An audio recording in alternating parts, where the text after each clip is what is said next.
For the last 3 years, residents of Whitehorse's Whistlebend neighborhood have been petitioning the city for traffic calming measures, and so far, no action from the city. Traffic is especially heavy on a residential street that's only 250 meters long. The CBC's Isabella Khaleesi went there to check it out.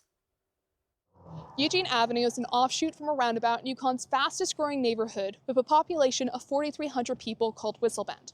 It's the second largest community in the Yukon, and last year the city of Whitehorse commissioned a traffic calming report for the street, and it found over 1,000 vehicles per weekday and more than 800 on the weekend use this narrow 250-meter long residential street.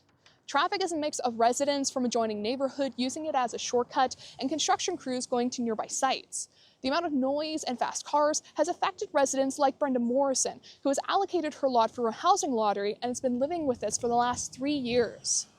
When you look at it on the map, it looks like a small residential street. So how could we ever know that this would happen when we bought our homes? They're built on them. So we feel like we've kind of been cheated out of quality of life for some time. Over the 2025 summer, a barricade was put up at the end of the street, stopping traffic.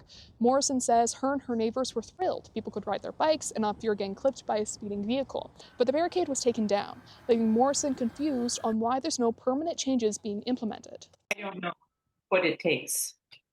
We followed all the protocols. I went to town hall. I went to this. I went to that. I did this. Like, I have so much, I've completed so much work on this, and I've always followed the protocols, and it's just, I don't know what we're doing wrong. The city of Whitehorse says the barricade was a pilot project and took it away for snow removal purposes so they could analyze traffic data. A common approach with making permanent changes to existing road infrastructure is to test things out to see how they perform in real life. And oftentimes that can be for 1 to 3 years before before we have enough data to invest in sort of a major infrastructure change. So residents have to sit idly by and wait until next year to hear any updates. Isabella Khaleesi, CBC News, Whitehorse.